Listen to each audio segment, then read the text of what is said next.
So a very warm welcome to everybody, and I'm so sorry that this is not in person because this was planned to be in person. We were really looking forward to being in the same place and being in the centre of Cambridge as well, so that everybody could enjoy being in Cambridge at this time of year, which is really lovely. So it's terrific to see so many folk from Cambridge Public Health, and for those who have joined, because of the attraction of Nick, please do join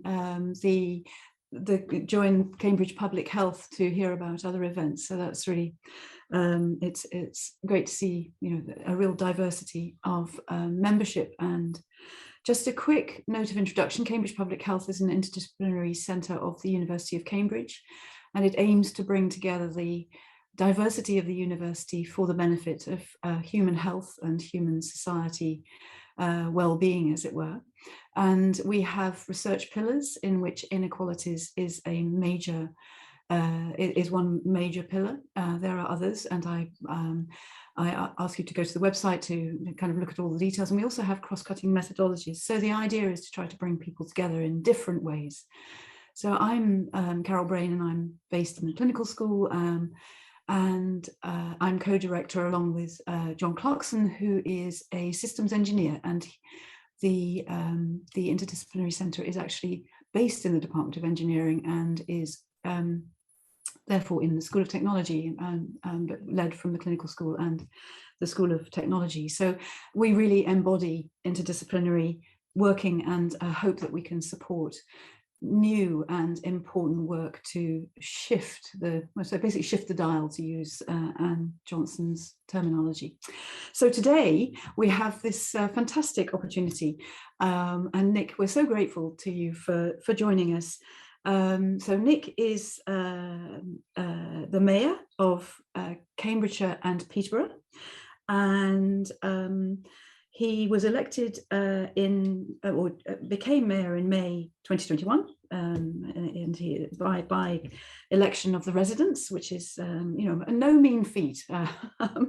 And the Cambridgeshire and Peterborough is a combined authority which was established in only 2017. So it's something which is, I guess, an evolving, and we'll hear about it from Nick, but an evolving entity in the kind of devolved model that we are experimenting with in the country at the moment, I suppose. And Nick is really committed to health and public health, and we've had conversations which have been very encouraging about sort of the engagement of the university and doing research in novel ways. And one of these, just picking out one of the things that, Nick, that you've got on the website as your sort of key things is spreading prosperity across Fenland, Peterborough and Cambridgeshire to improve quality of life by tackling area deprivation. So this fits directly within the inequalities pillar of Cambridge Public Health. So Nick is a paediatrician by background, works at Addenbrooke's, trained at St George's, and grew up in the Northeast. But he also does charitable work. He's patron of Eddies, which is a charity working with people with learning disabilities. So Nick, you're going to talk about compassion and cooperation, and we're really looking forward to hearing you. And just for the audience, if you could all mute, I think everybody is muted, but do put questions in the chat, because we're hoping to have a sort of bit of a Q&A discussion at the end. So over to you, Nick, and thank you again. Thank you, Carol. Hopefully everybody can hear me. And first of all, thank you for the invitation. Just at one point of clarity, because I have to say, I'm actually still working one day a week at Hinchinbrook Hospital. It's my wife who's the real brains of the outfit, and she's at Addenbrooke's. Apologies. No. And I have worked at Addenbrooke's, but my heart will always be at Hinchinbrook when it comes to the NHS. So that's the opening slide there. I think it kind of hopefully will take us all on a journey today of a presentation which is maybe different to what you've had in the past. And I have to say I was helped putting these slides together by people within my own organisation, and they said, well, put the first slide up, and maybe you want to say a few things about, you know, what was your motivation as a public servant, you know, where were you experiencing compassion within the clinical setting, and how that then leads to active politics. Hopefully that story will come out. for those who have a big public health leaning, there will be the diagrams, which I think will demonstrate maybe information that you already know. But what I'm trying to bring to life is a kind of a sense of a journey where somebody like myself, who's moved in terms of their current role to a different one in terms of politics, and why I see it as so important. I need to embrace people like yourselves, and also maybe inspire you to think, I can do this from an advocating role to kind of make the similar sort of changes that I hope that being the mayor of Cambridgeshire and Peterborough will allow me to do. So, values. So what's it all about? I have been, unfortunately, in the last 6 months, occasionally mocked about these, but I think the point is, in my platform as a mayor, it's unashamedly about values. Government, local or national, it has the power to take crucial decisions. It has financial resources and manpower to back them up. And more importantly, it can deploy data and evidence to help decision makers. But it really takes the politics to infuse those decisions with the values that give them a purpose.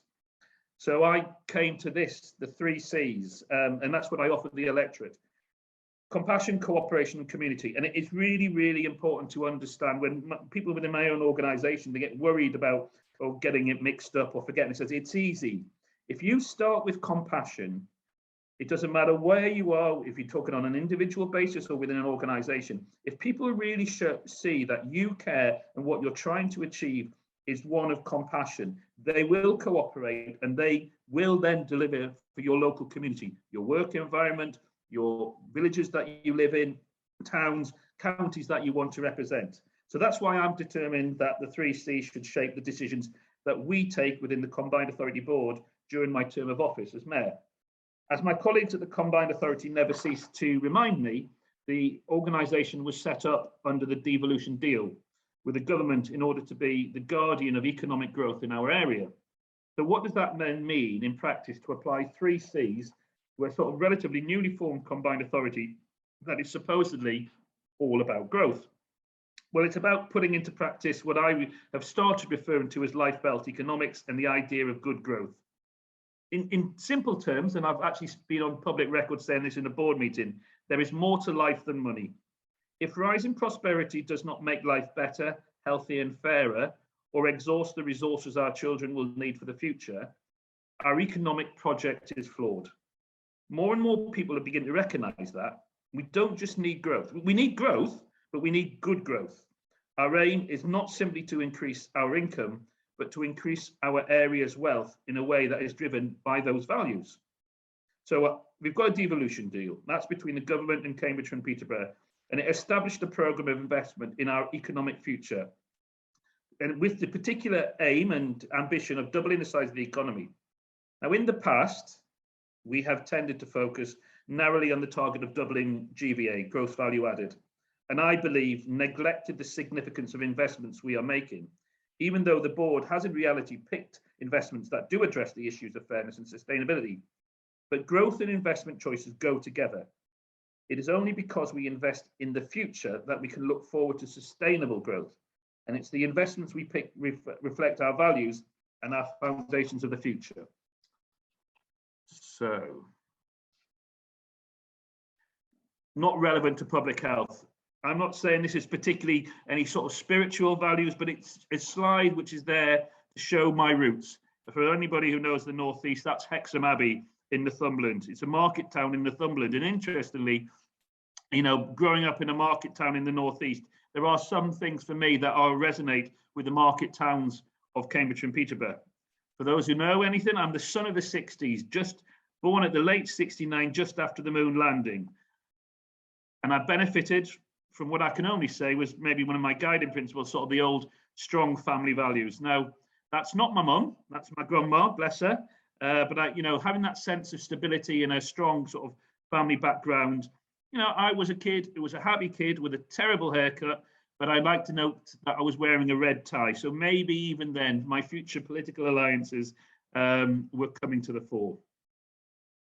So, a really valuable framework for thinking about this comes in the form of wealth economics, which has been championed in the university by Professor Diane Coyle of the Bennett Institute and her colleagues. They are encouraging government and businesses to measure not only growth in GDP, but growth in our wealth as a society and a nation. So that really means looking at what is changing in our natural capital, our human capital, our stock of infrastructure, our social capital, collective knowledge, and our institutions. As the professor has said, Diane has said, if we do not keep track of the impact of economic growth on nature, people and society, you don't know if you are eating the future for today's consumption.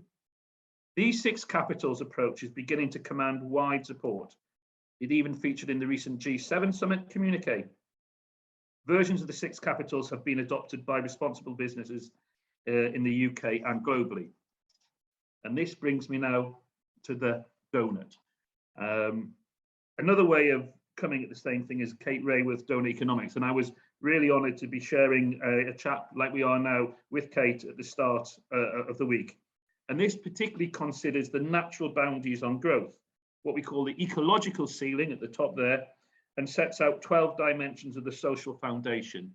And this idea that in pushing forward growth and how that links in with so many other attributes of society, we have to find almost like a sweet spot, a safe and just space for humanity.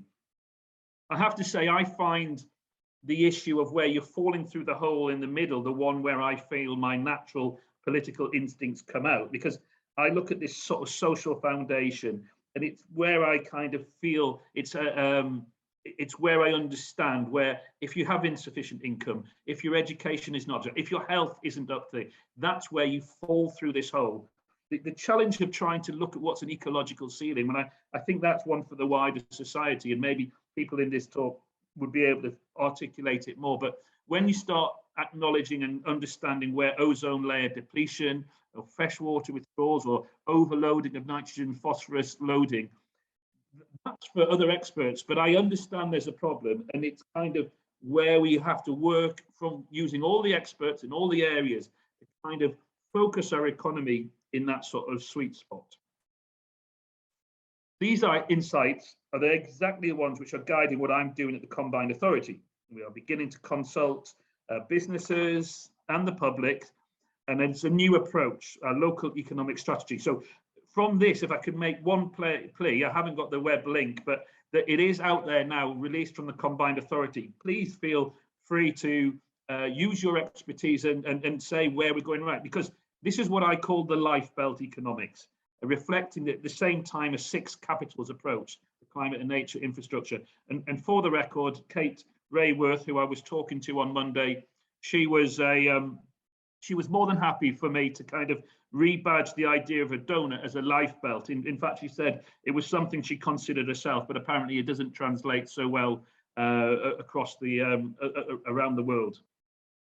This approach, the sustainable growth ambition, requires us to monitor more outcomes than simple annual economic GVA growth. The Combined Authority tracks progress on the outcome indicators, such as the gap in healthy life expectancy, employment, land use for nature, CO2 emissions, and earnings gaps. And hopefully now you begin to say, well, where can you come in terms of the public health? This strategic approach is reflected in the Combined Authority's overall work programme, where we have things such as the local transport plan, the economic recovery strategy, and digital infrastructure strategy to identify how they are driven by the ambitions now of the 6 capitals. And under each of those themes, we can include outcome indicators to show how they will deliver against those themes when the business cases for new investments come forward in future. This is so important because we will need to show, those business cases now will need to show the impact of the new project on the nature, on the people and society, and hello, public health. So this brings me back to public health. And I guess, arguably, why I'm here. Past economic growth has gone hand in hand with dramatic improvements in life expectancy and living conditions. But the simple fact is that income remains a decisive leading indicator of how likely you are to live a healthy life. Your salary, your job, your education all contribute to your health outcomes. And this is why I'm putting this picture up now, because it might be an old picture, but basically it kind of demonstrates where I grew up in a nice little village in Riding Mill in Northumberland. It was a sort of environment which, you know, I was very privileged to grow up in, but I knew not a million miles away. Now, this is late 60s. I'm sure somebody might recognize that. There was a big city. Get Carter, that's Michael Caine. And he, the wonderful film, if you've ever seen Get Carter, he kind of gave a demonstration of what was happening in the Northeast at the time. And you can actually see in the background, you know, industrialization and some of those kind of traditional streets that were there. The point is, when you do these comparisons of growing up in a nice village or being aware of what's happening in the other big cities, is that the rising tide has not lifted every boat equally. And as Michael Marmont has demonstrated, drastic health inequalities persist in our society. I live 20 miles away from these two things, very different. And they're linked to the economic and social inequalities. Driven by the values of 3Cs, my belief as a mayor that a fair society is one where everyone should have the same opportunity to kind of live a healthy life. And I just go back for, this is The Likely Lads.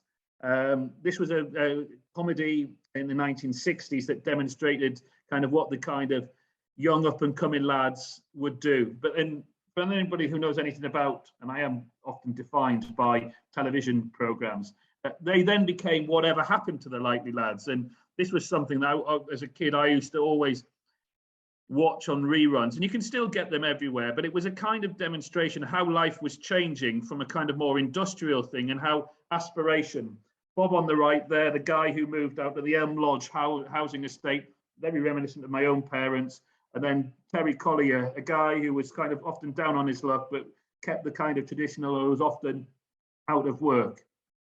So I'm getting to slide 6 now. At the moment, that was my experience. But let's think about public health. At the moment, this is not the case. In the UK or in Cambridgeshire and Peterborough, if you're born poor in Britain, you will die on average nearly a decade earlier than those born in the areas of least deprivation, and you will spend almost 20 more years in poor health. These recent statistics by the ONS reveal that gap in life expectancy between the rich and the poor, and the widening, and how it's been widening in 2020, more than at any point in the past 2 decades. And worse still, the pandemic has exacerbated those existing inequalities, with the death rate from the COVID almost 4 times higher than the 10% living in the most deprived areas compared to those in the least deprived areas. I'm sorry, my slides are not moving on as I want them to. So my apologies. Okay, good. And this is what's happening in our own region. Life expectancy is lowest in the most deprived areas of the Fens, where it is 73.1, and highest in the least deprived area, Cambridge, where it is 85. A difference of 12 years, which is higher than the national average of 10 years. And I would ask for those who are on this, how often have you gone around the whole of the county and recognized the differences? One of the wonderful things that you get as a mayor, you get to visit these areas, but I'd always done it as a doctor working in the community, but you begin to see this sort of growing inequality. And then again on slide 8, life expectancy at birth. And then we go into this area, which is kind of looking at healthy life expectancy. The number of years of life before you are likely to suffer a limiting long-term condition. Again, the differential between the worst area in Peterborough and the best in Cambridge is a staggering 18.9 years. And again, as the data mapped here shows, Michael Marmont's argument holds water. Those inequalities in health outcomes are strongly related to income inequalities. And let's not forget, that's the whole of Cambridgeshire, but you know, this is Cambridge. And anyone gets too reassured that we can even talk about Cambridge being an extremely unequal city. Maybe uncomfortable, but some have described it as the most unequal city in the UK.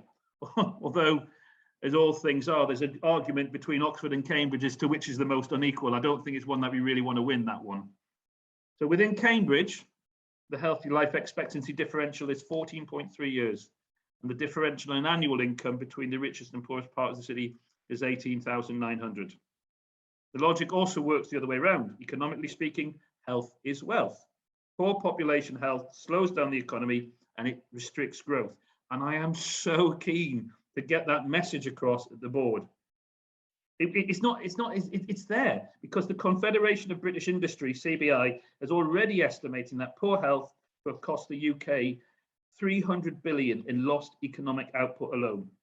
And let's not forget, it's not just physical, it's also about mental health, and it's mental health that is the leading cause of sickness absence, accounting for 70 million lost work days in the UK each year, costing the UK economy almost £35 billion. I think we all would hopefully agree, on those sitting here now, that good health underpins an economically prosperous, socially inclusive and just society. So, is there a role here for the combined authority? You might ask why I'm talking about public health as the mayor of the combined authority, given that I don't have direct responsibility for health services. When we think of what influences health, and I certainly, being going out there knocking on doorsteps, we tend to think of availability of healthcare services, NHS waiting lists, and A&E waiting rooms. And believe you me, as somebody who has campaigned as a politician, sticking up for your local hospitals, save Hinchinbrook Hospital, these are things that have been absolutely the forefront of my mind.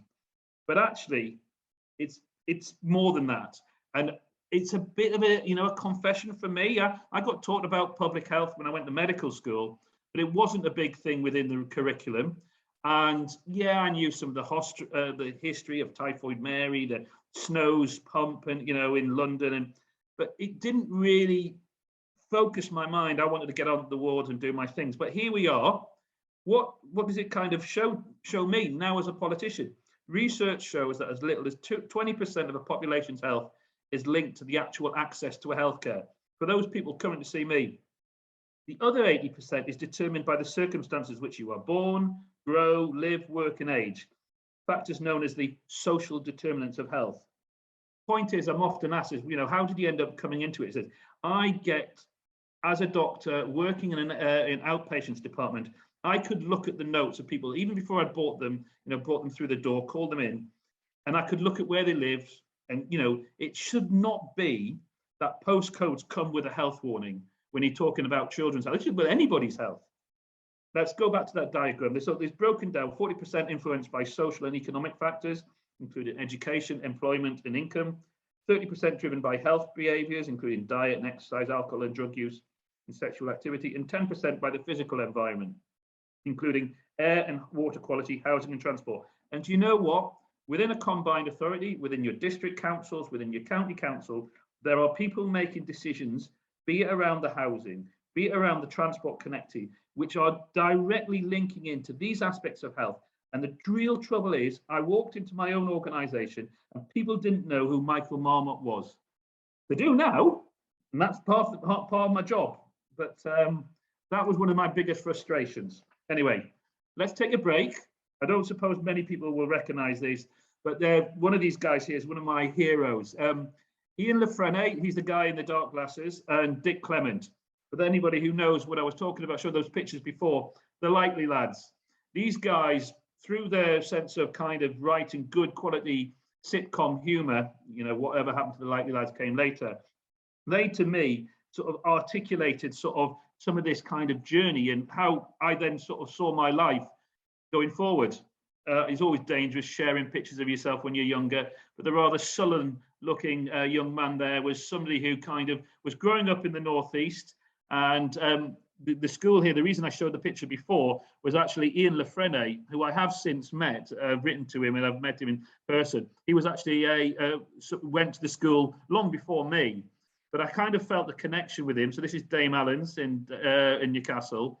And whilst I was there, I got myself involved in, I did my work, I did my sciences, and then I kind of was working hard. But the thing was, I used to get taken into Newcastle, and my mum worked at this place here, a pretty nondescript building on Scotswood Road, Armstrong Road in Scotswood, which for those who know Newcastle at all, is probably one of the most socio-economic deprived areas. And I used to go to my nice, lovely school and have to wander down here, and it was a different world. I was getting on trying to, be a doctor, and my mum was the health visitor here. And, and you sort of exposure you got, and I will never forget growing up in the 80s, walking around this area and seeing kids glue sniffing. it was just a world. I mean, thankfully, we don't really see solvent abuse that I'm aware of so much now. But it kind of, if you open your eyes to what's around you, as I say, I had that sort of very clear not discrimination, but differences between my own lived experiences and what I could see, what my mum was doing as a health visitor. You realise that, things change. And just to throw this one in, this was kind of growing up in the Northeast. And again, Ian Lefrene and Dick Clement, they wrote the story called Alfie Pet. I used to love watching this, but this was about guys from the Northeast. In fact, there was other characters from across the whole of the UK who, because of their, access and unemployment, they had to go off to Germany. And it's funny how these things sort of stick in your mind, because you realise that life opportunities affect so many things in terms of the general health. Anyway, that was my little diversion to kind of freshen it up. And when I go back to it, I want to just make it clear. I understand that the NHS is a bit part player in actually keeping people healthy and preventing ill health. And so compared to what individuals do themselves, their employers, and the public authorities that could influence air quality, transport services and housing can do. But it is the role of the combined authority to influence a wide range of factors that can make up a person's health. There is strong evidence to link health behaviours, including tobacco use and diet, to social economic factors, including levels of education and income. So addressing those root causes will likely have an impact on health determining behaviours. We estimate that we could influence, as I say, up to 80% of what makes a person healthy. And why shouldn't we? We should be doing this at a local level, national level. So many of now the combined authorities programmes seek to address the economic and social factors which have a strong influence on health, including increasing employment and education opportunities in areas of deprivation across the region. For example, through the ARU at Peterborough, a new hybrid university offering vocational technical training directly relevant to the local job market. And that boosts adult education and hopefully skills provision to get more people back into work and moving up in their careers. By boosting individual income, life chances, you improve the health. And there's lots of opportunities here, so many things where we could work with academia to kind of study that and prove how it makes that different. We're also seeking to improve the physical environment by increasing the availability of affordable and secure housing, definitely improving the public transport offer, and tackling air quality, water quality through the Independent Climate Commission through Cambridge and Peterborough. And of course, other considerations include adopting a health in all policies approach, which is an established approach to improving health and health equity through joined up action on wider determinants of health. I want to make it clear. Thank you for listening to me, and I've got a few more slides to go. This is not about public health taking over other areas, but it's just trying to ensure that there is a common understanding of health and health inequalities across my organisation and maximising the positive health impact of these functions. That then leads me to the question, where next? I kind of got a bit lucky on this one because I can't take all the credit for beginning to put health on the combined authorities agenda. This was a commissioned report from last year.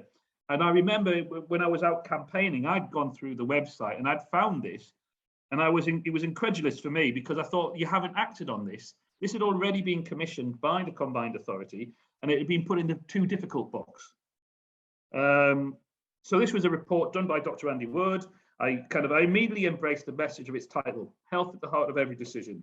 That's captured my ambition. And within this report, there's a vision for holistic, person-centered approach to health based on prevention, devolution, better joint working and more local decision making. And it certainly highlighted some excellent examples already going on in the local area. My kind of ask here is I want to build on the evidence assembled by Dr. Wood's report so that we can all indeed put health at the heart of every decision. Now, I know it's not for me to overstep the bounds of my role as mayor. The NHS and the care system have quite enough on their plate, and there certainly are quite enough players on the field without my trying to second guess the incredible complex issues involved in reforming health and care system. I'm happy to wait and see what the government comes up from its imminent white paper. But instead, I guess what I'm trying to say is we need to work to improve public health by making sure that the combined authority understand that it is already an agent for improving public health. And through what we do going forward on transport, promoting healthier options, active travel and reducing harmful emissions to tackle air quality, through what we do to provide better social housing, through what we do on skills, raising productivity, improving opportunity, earnings and employment. It's all through that, and in actually never forgetting to improve the state of the natural environment. I really want the combined authority to be seen as a conscious agent of public health change, precisely because that can be a core part of its economic mission. In summary, putting health at the heart of every decision with compassion, cooperation, and community as those drivers. So I'm just going to sort of finish off here. This was actually, I should have put this up whilst I was talking about Andy Wood. This was the slide which kind of summarizes the work of Dr. Andy Wood. So before I move on, I just want to invite you to look at some formal, more personal sides as to kind of my final journey, and to then it'll be a final ask of you. For those, again, Citizen Smith, again, from a fantastic BBC comedy, but anybody knows anything, he was from the Tooting Popular Front. It wasn't really my brand of politics in sort of, but it was one of the reasons I decided to go to St George's Medical School in Tooting, South London. And there is me when I'm doing my day job, looking a lot younger, but enjoying what I do as a children's doctor. But it was Dr. Nik, which is helped me in terms of getting elected, was the kids gave me that name. It's a Simpsons character. He is, for the record, an awful doctor, and he's seen as an incompetent. So it was one of those things I decided I better embrace it. But kind of being called Dr. Nik meant, well, when I went out campaigning, and this is when you start putting your heart, you think, I'm going to be an advocate. You have to go through the good days and the bad days when you're out and about. And that was a particularly cold and wintry day. But you do get an opportunity to then speak, and that was me in Brighton. I remember that was quite a long time ago, but I gave me a national platform at the Labour Party conference to talk about my worry about how we were failing children with regard to their mental health. And I'm not saying it's because of me that everybody kind of started listening, but it's part of the narrative.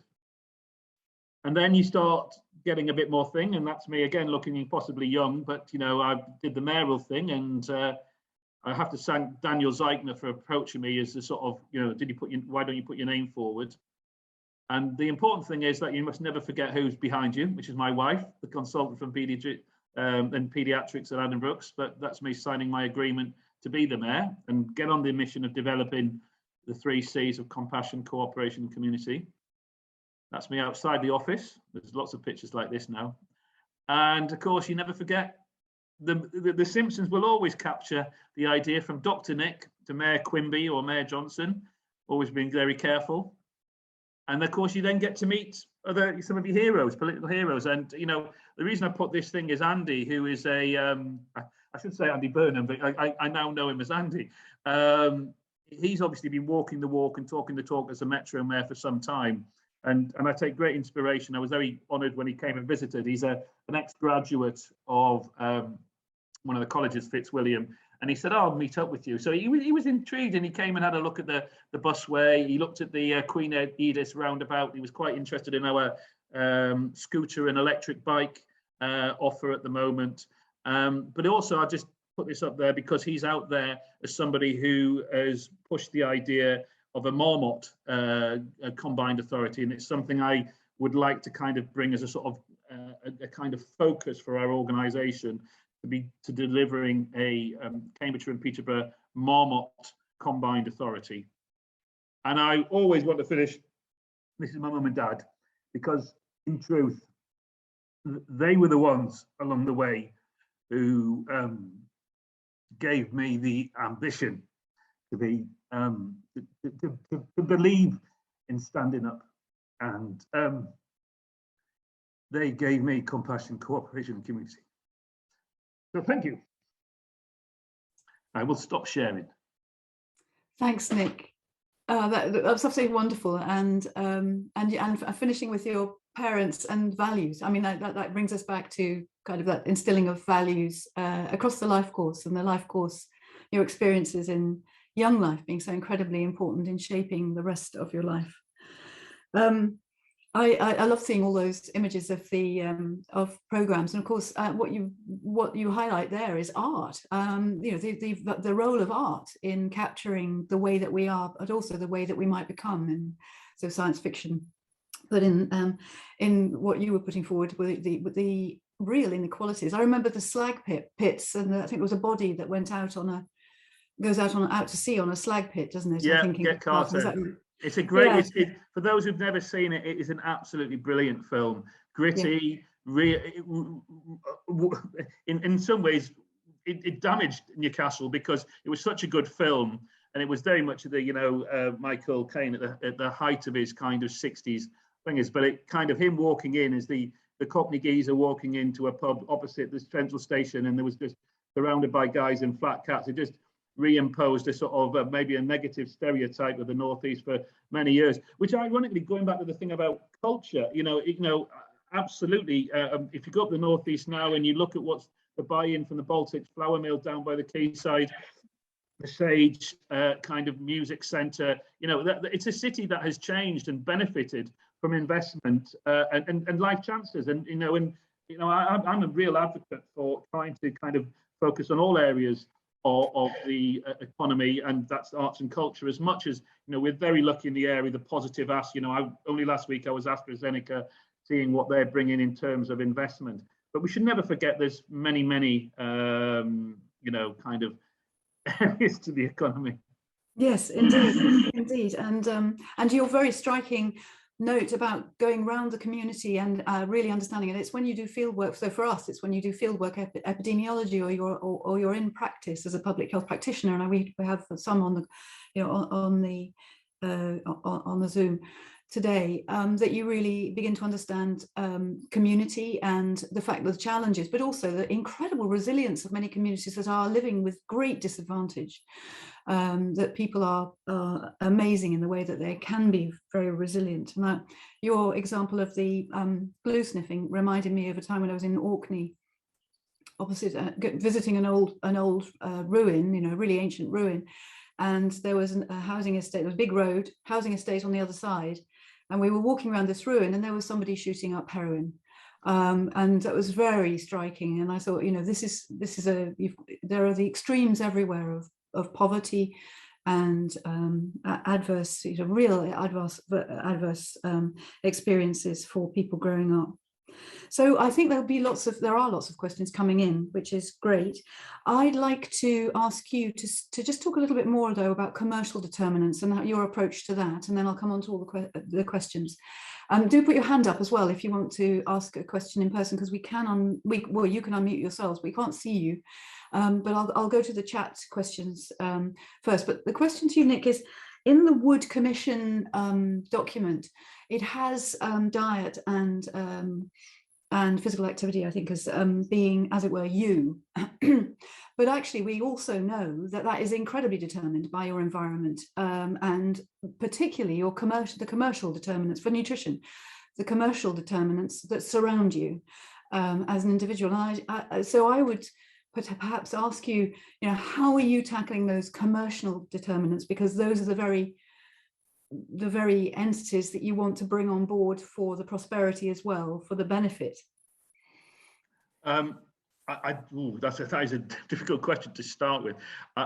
One of the things I have done this week is I've met, what's his name, Henry Dimbleby from the National Food Strategy, and also locally the absolutely inspirational Duncan Catchpole in terms of people. There are people out there who have been doing good work about trying to address, food poverty. I mean, let's be clear about that. It's an absolute. It's our United Kingdom shame that we have so many people reliant on food banks and that buy-in. It's almost, what I find very frustrating about it is almost normalization. But also recognizing that in those very areas where have poor health, is that the idea of fresh fruit is not something that's easily available to them because of poor quality, what's on offer at their local shops. I mean, a lot of it's about, and I hate to say it, it's about me talking about it and highlighting it and using the platform for convening and getting people together. But what I'm really hopeful for is that by working with people like the Duncan, and if they come forward by creating a pot within the devolved money that you get from central government and saying, you show us how you can do an investment program, or you come up with a little program that's targeted maybe in a Fenland market town or in Cambridge City or Peterborough, and you can help improve the health. And then I am getting pushback against this because it keeps coming back to is I've got to seem to be badging it under the benefits for growth, and that is maybe something that it's almost the ask of me to you as public health people is, can you be more clear cut for the politicians? And I understand it, and I'm telling the politicians to understand it. Now you need to kind of come up with the way of designing your academic study and the process to demonstrate very clearly that those people who are maybe not so understanding of it, that they can see a benefit. And that goes back to, I mean, an easiest one would be trying to improve the mental health and well-being and reduce days off sick, and then that will translate into increased productivity. Sorry, I'm going around the houses a bit because I don't have an immediate answer to it. No, but that's yeah. So as employer, but also products produced, but also as employers. So trying to work on that. Yeah, that's great. Thanks. So I'm going to sort of start with the top on the chat. And Catherine Meads is Professor of Public Health at ARU. You mentioned ARU. Yes. Catherine, do you want to ask your question? Well, I put in two questions. I think the first one. Yeah, the first one is around LGBT health inequalities. But I think, Nick, we talked about that when you met me at the Ellsworth show. Yeah. Yes, I did, Catherine. Nice to hear back from you. Yeah. But the second question is really about what your top 5 priorities are for at the moment, right now, and how can we actually help as a public health community? Well, this is the challenge, because obviously it's, I'm only in for a term of office. I would like to say I will be able to say, but things may change and make it happen. And also I benefit from the fact that the county council is in a position where it's no overall control, and I'm more closely aligned to the kind of the coalition, the Rainbow Coalition.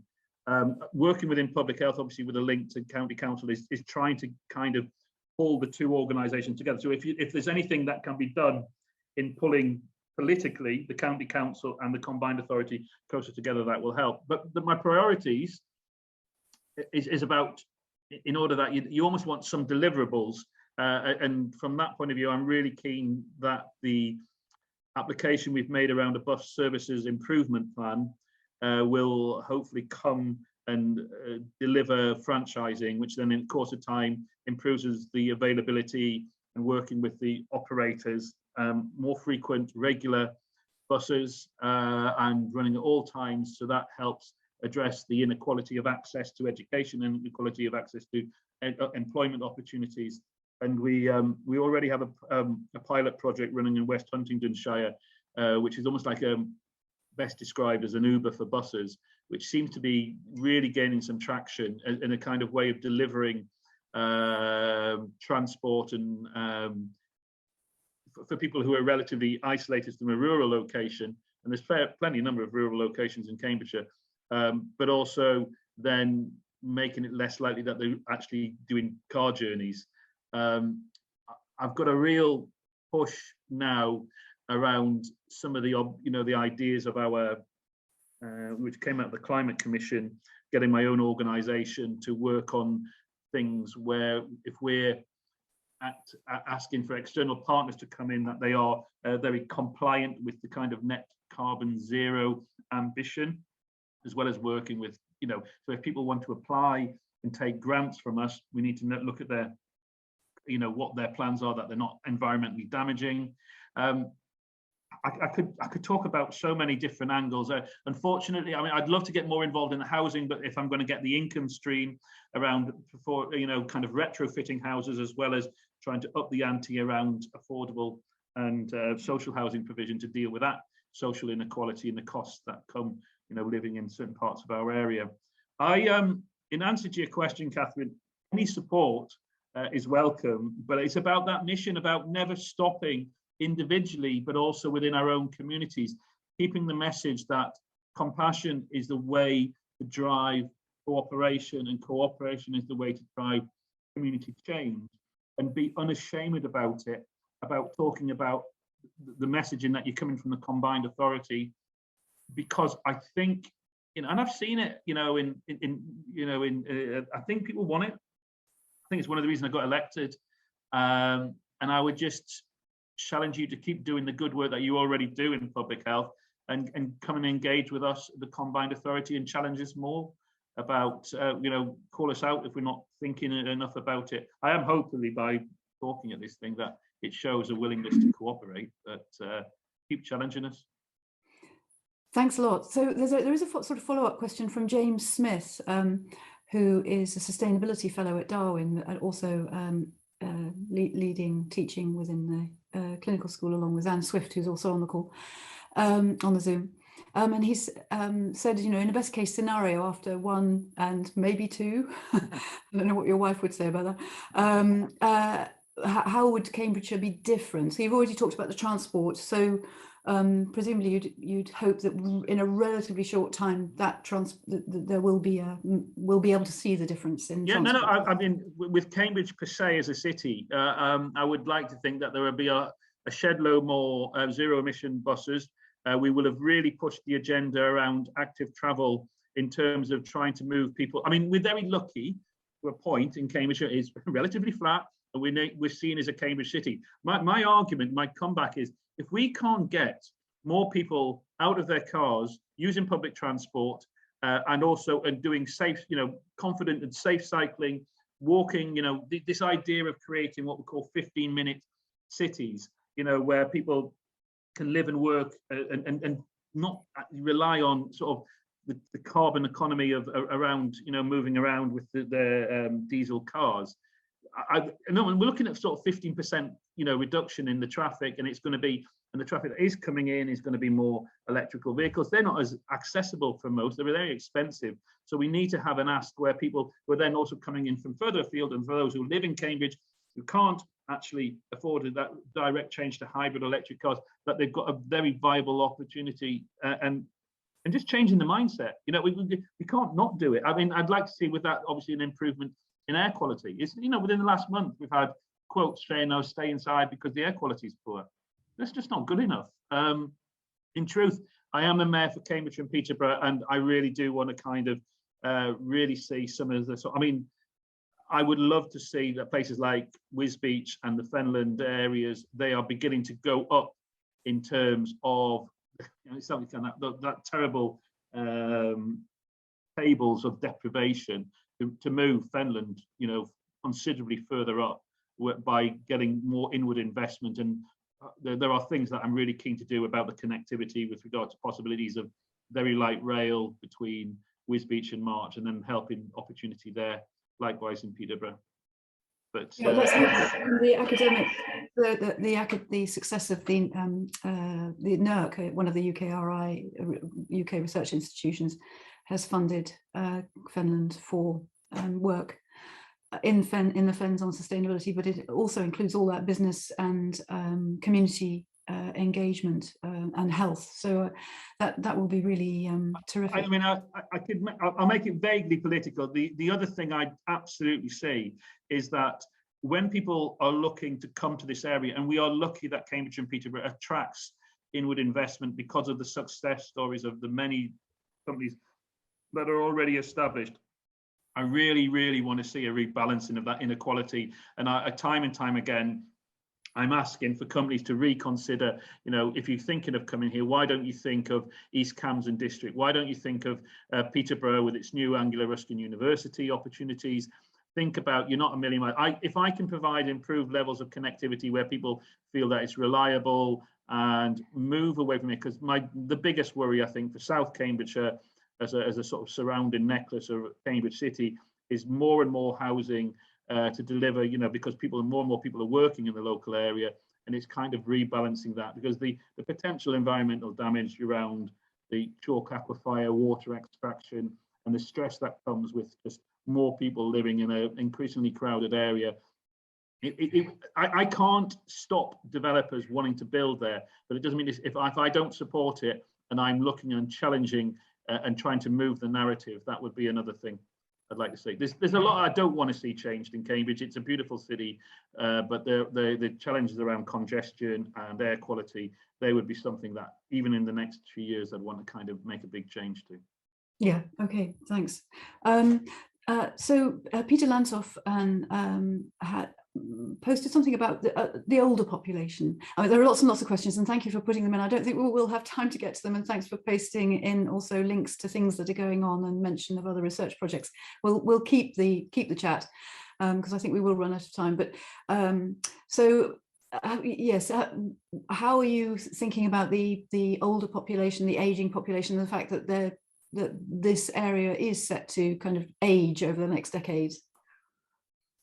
Well, yeah, absolutely. It is a challenge. For me, that is more, the bigger thing is about the social care ask, and that is not within the remit currently of the Combined Authority. I have been challenged about it. Would it be something that the Combined Authority would like to take some more kind of ownership of? And but at the moment, I feel sorry for the county council about the statutory requirements that it has to do in terms of providing just basic level care. I don't have an immediate answer to that because it's not something that's covered by the Combined Authority. I'm happy to talk about the challenge that we've got, the ageing population, but I think a lot of it is more likely to the bigger problems in health challenges, and or the costs will sit within the NHS and social care. I'm sure I have made it clear, and I'm willing to work with the new ICSs and moving from the clinical commissioning about where the Combined Authority can sit with improving public health. We can always work with the older populations about obesity. For instance, if we can reduce some of the levels of obesity, we can reduce the incidence of type 2 diabetes in the older population. That can come about by improving. And there are examples, particularly in Cambridge, I'm working with some of my Labour colleagues, people who are willing to adapt their lifestyle, move out of their cars. Maybe it's more challenging because, the older you are, the less you like to challenge some of those lifestyle choices. But certainly, the environmental changes and trying to make cities and day-to-day lives encouraging of active travel lifestyles, healthy approaches, green spaces. I think that's equitable across all ages. Thanks. I mean, just hearing you, I think that employment, sort of carers, as in the home care and so on, might come within you, because actually that's within the employment and occupational area. And housing for older people would also be an area. Now, Peter, that's an area that Peter has talked about. No, I'll give you an example. Only this week I was up near the Marshalls airfield, and I was challenging the developers there, saying, how many bungalows are you putting on this ground? I used to, and it's one of those things you could, I think, we can always challenge, because I know what the answer is. Developers, if you can put a bungalow on a piece of land, you can put a house with got 2 or 3 more bedrooms. And if you can put a house with 2 or 3 bedrooms, you've got more profit margins. So you challenge. Oh, yes, that's right. Absolutely, much more profit margins. So I think, and then I got told, well, and this is, I'm sure Peter will disagree, and I challenged it. I said, well, we're looking at new ways of providing accommodation for the old in more kind of, essentially what we would call old people's homes. And I said, I'm pretty sure a lot of people like to live in a bungalow, and we haven't got enough bungalows here, but I can't force the developers to do that. That's a kind of, but just getting to start chatting about it and thinking about it, and people writing into letters into newspapers locally, when they see planning applications, putting in where the bungalows. It's just a weird place, you can go down. That's an example where you keep challenging it. Yeah, we used to have almshouses, didn't we? And lovely, lovely, beautiful almshouses, which are dotted around the county. So just one last question. I think we've just got just enough time. It's Vicky's and worrying about poverty. Vicky, are you online still? Oh, hello. Yes, I'm off mute. I can't start my video. Hello. Yes, no. Yes, if you do, you want to just give Nick your question, well, your comment and with a question at the end of it. So I think that in public health we talk a lot about health and lifestyle choices and the environment in which we live. But what really, really drives health and well-being for most people is poverty. If you haven't got enough money, you just haven't got enough money. And you can have a free fruit and veg box, and that's very nice. And perhaps you can get help with your heating bills, and that's great. But the underlying problem remains that you don't have enough cash. And I think employment is part of your zone of influence, and it's really important to get people good jobs, better jobs. But there are still always going to be people who can't work for whatever reason. And what can we do in public health to improve their incomes, this really, really basic need for cash? Thank you. Well, I don't know if I can answer that question, because he said, what can you do in public health?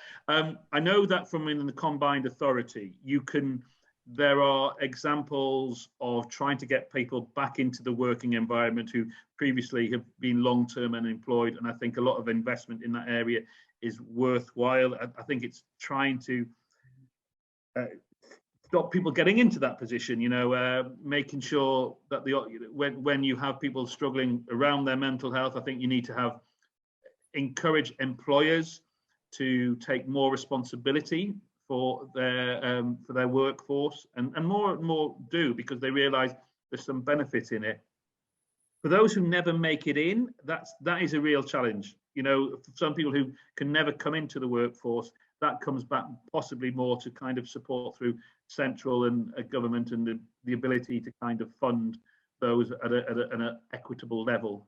In the same way that you also have to think about pensioners and making sure that that in truth may well be a kind of a recognition that as a country we need to be doing more central taxation, and I think the equitable and kind of trying to give all those people where the combined authority can do so much, but we can't do everything, and actually the skills agenda is, as everybody says, if you're in a job you're more likely to have more money, and if you've got more money you're likely to have better health. So yes, absolutely, there's a role for the combined authority to get companies investing, to get looking at all the potential opportunities in different areas to get those jobs, and ideally high skilled. I'm not a fan of the kind of gig economy. I think that's something that's developed over the course of time, and how you challenge that again, the idea of secured